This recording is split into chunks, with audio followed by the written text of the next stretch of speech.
She wasn't invited to compete. She wasn't dressed in diamonds or designer gowns. She was there to clean the floors, unseen and unimportant. At least, that's what everyone thought. But inside this mansion, a 7-year-old girl was about to make a choice that would turn the richest women in town into her enemies, and put the humble black housekeeper at the center of a storm she never saw coming. What happened over the next month would expose cruelty, prejudice, and secrets worth millions. And when the truth finally came out, no one left that mansion the same. Nicholas Grant was the kind of man people read about in glossy magazines. Self-made millionaire, owner of 3 companies, and father to a bright, curious 7-year-old girl named Sophie. 2 years earlier, a car accident had taken his wife, leaving a quiet emptiness in their sprawling, marble-floored mansion. For Sophie, that emptiness felt even bigger. Ariana Cole had only been working there for 3 months. 28 years old, she moved through the mansion quietly, her hands busy with dust cloths and laundry baskets, her eyes always soft when they met Sophie's. She wasn't supposed to be part of the family's story, just another face on the payroll. Then Nicholas made a decision that shocked everyone. 5 wealthy, high-society women would move into the mansion for a month.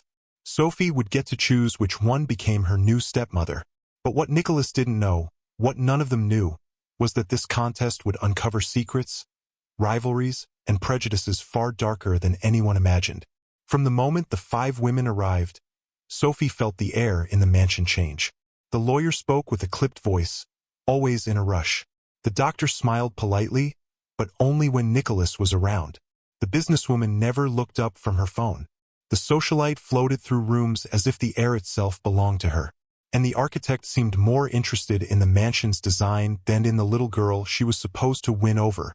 But Ariana, without even trying, was different. She never hovered or pushed herself into Sophie's space. She just noticed. She noticed when Sophie's shoelace was untied. She noticed when Sophie skipped lunch because she was upset. She noticed when Sophie's laugh disappeared in the presence of the 5 glamorous guests. It didn't take long for the women to notice something else.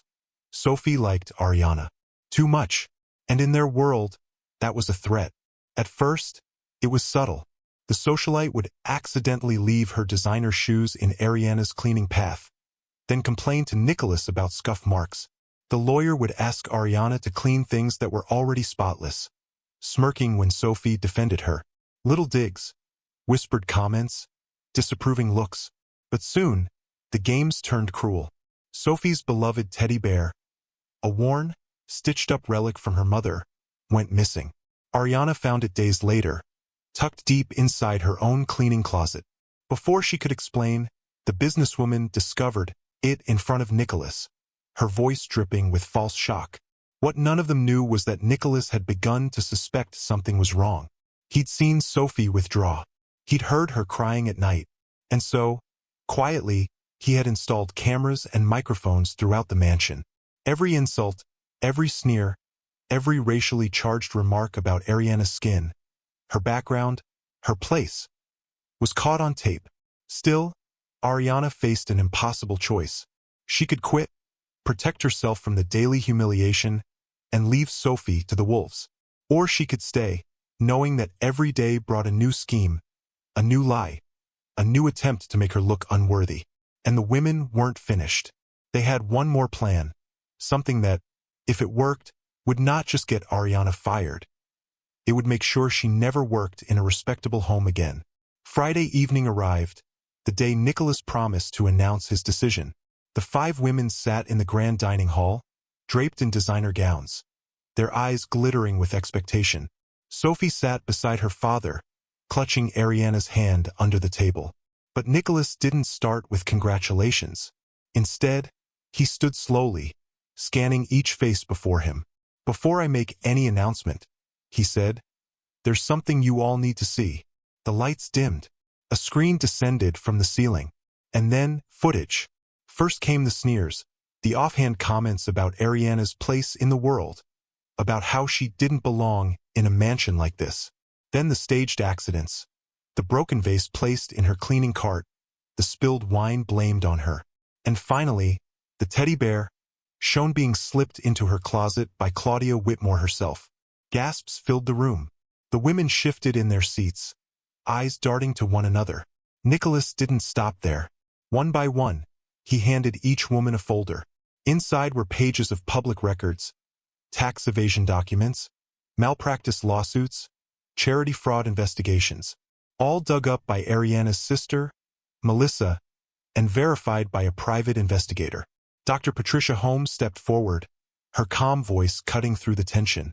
She detailed Sophie's emotional recovery under Ariana's care, explaining how love and stability, not wealth, were what the child needed.